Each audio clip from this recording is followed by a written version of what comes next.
Yang Caturatna, Guru Buddha Dharma dan Sangha, Om Guru Lensen Siddhihom. Beberapa edisi yang lalu pernah kita bahas bagaimana memanfaatkan 49 hari untuk menyelamatkan arwah bagi yang baru saja meninggal. Edisi kali ini saya kembali akan membahas tentang pentingnya 8 jam mulia bagi orang yang baru saja menghembuskan napas terakhir.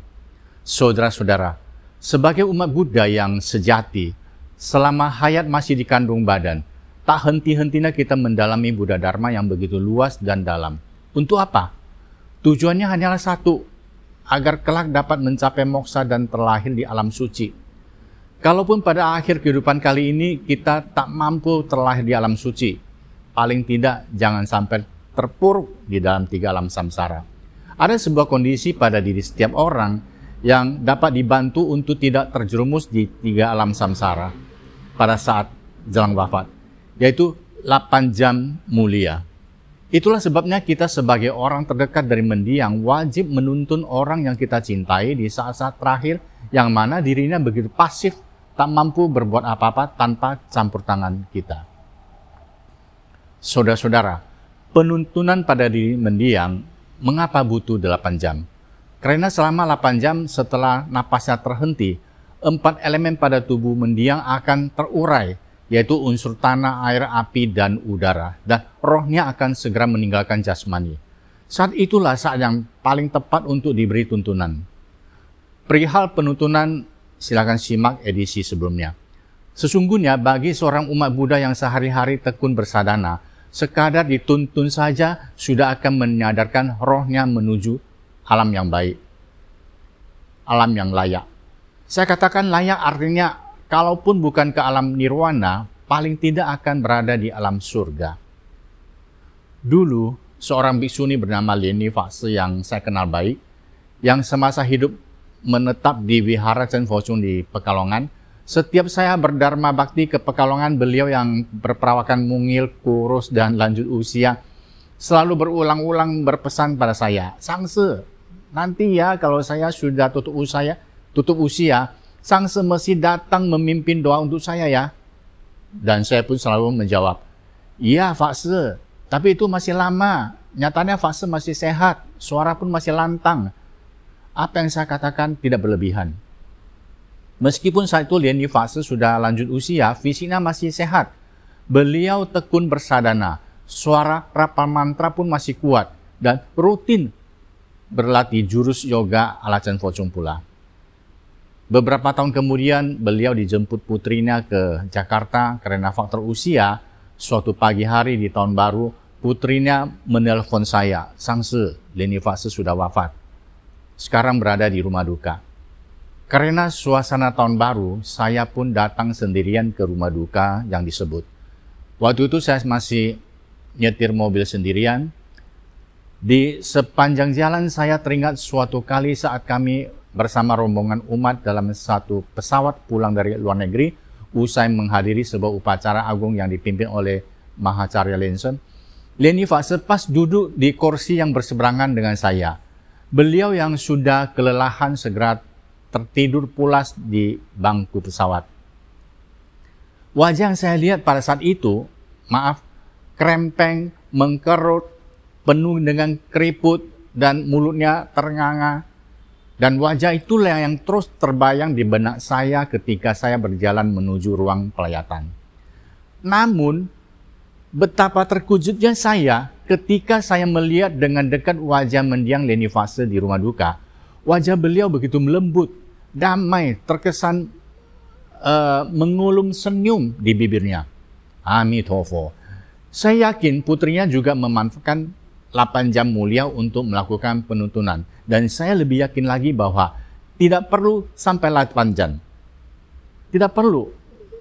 Roh Leni Fakse sudah berada di alam yang baik. Dulu umat Chen Fosung pada umumnya belum menerima penyuluhan tentang curah kasih jelang wafat atau Lincong Quan Huai.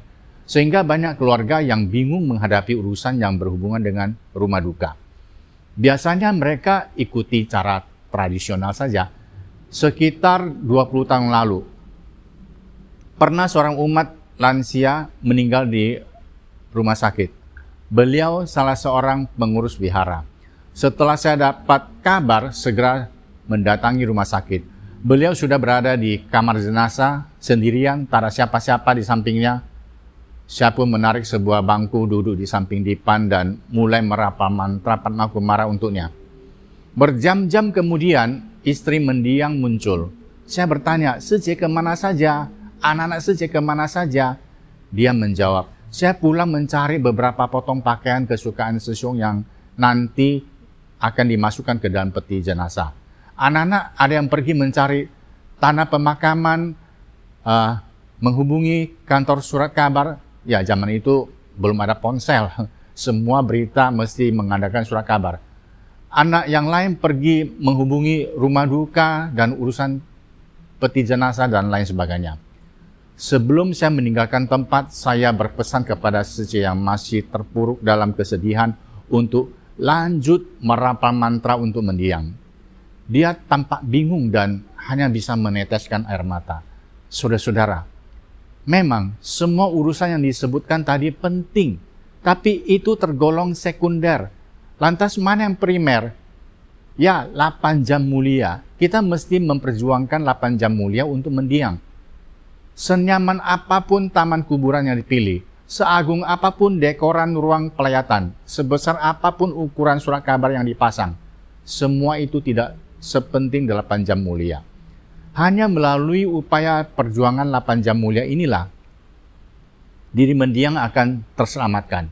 Hanya 8 jam mulia inilah kasih sayang yang sesungguhnya dapat disalurkan untuk si mendiang. Saudara-saudara, abang ipar pertama saya sekeluarga penganut aktif agama Buddha aliran Mahayana. Mereka menetap di Medan. Pada tahun 2008, abang ipar saya mulai sakit-sakitan. Saya sempat membesuk beliau di sebuah rumah sakit di Medan. Terakhir saya besuk di sebuah rumah sakit di Singapura. Waktu itu beliau sudah koma, wajah dan bibir tampak menghitam.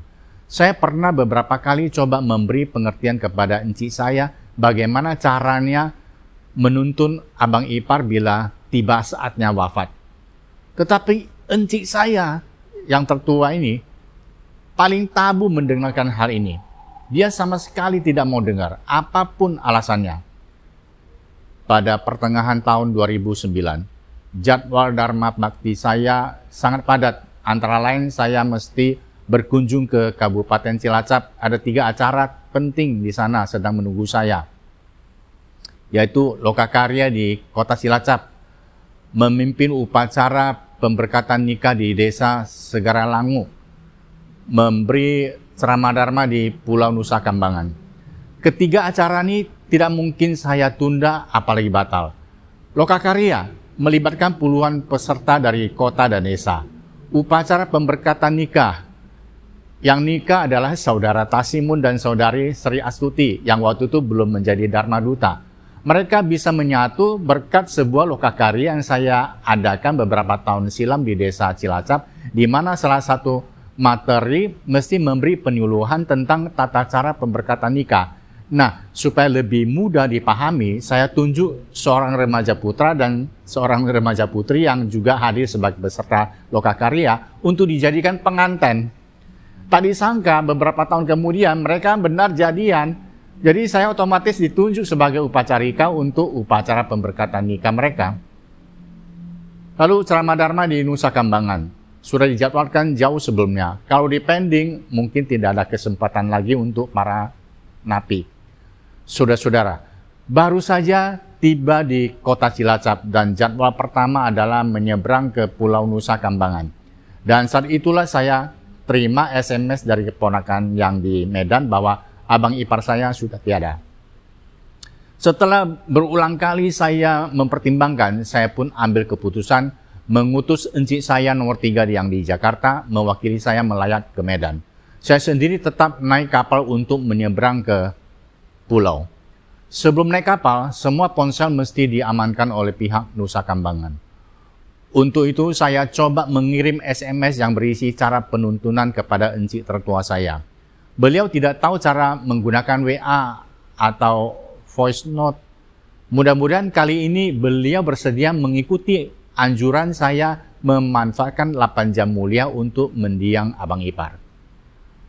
Kembali dari pulau, hari sudah petang. Saya segera menghubungi encik ketiga saya yang sudah tiba di Medan.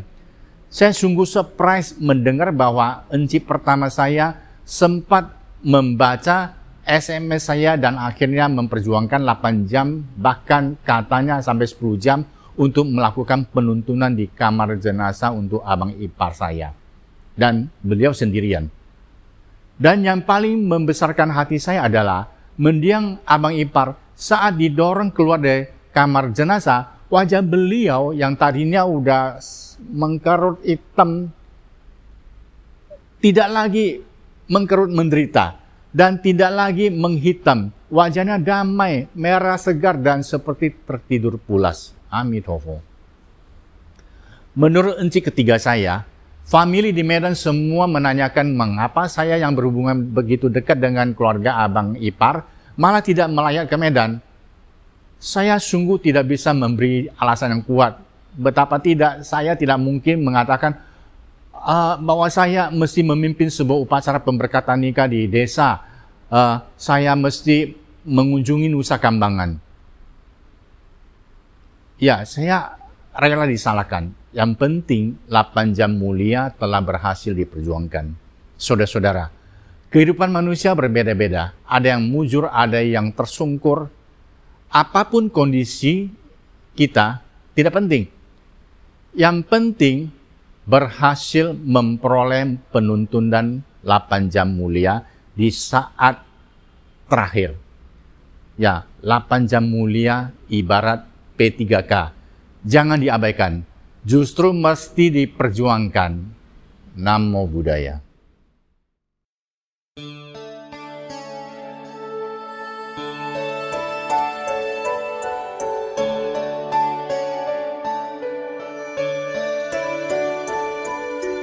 Namo Amitabha. Namo Amitabha. Namo Amitabha. Namo Amitabha. Namo Amitabha.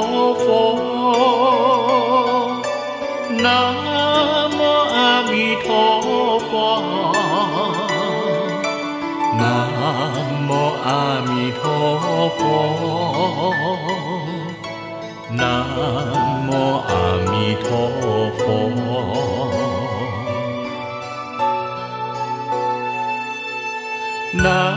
Namo Amitabha. Namo Amitabha. Namo Amitabha. Namo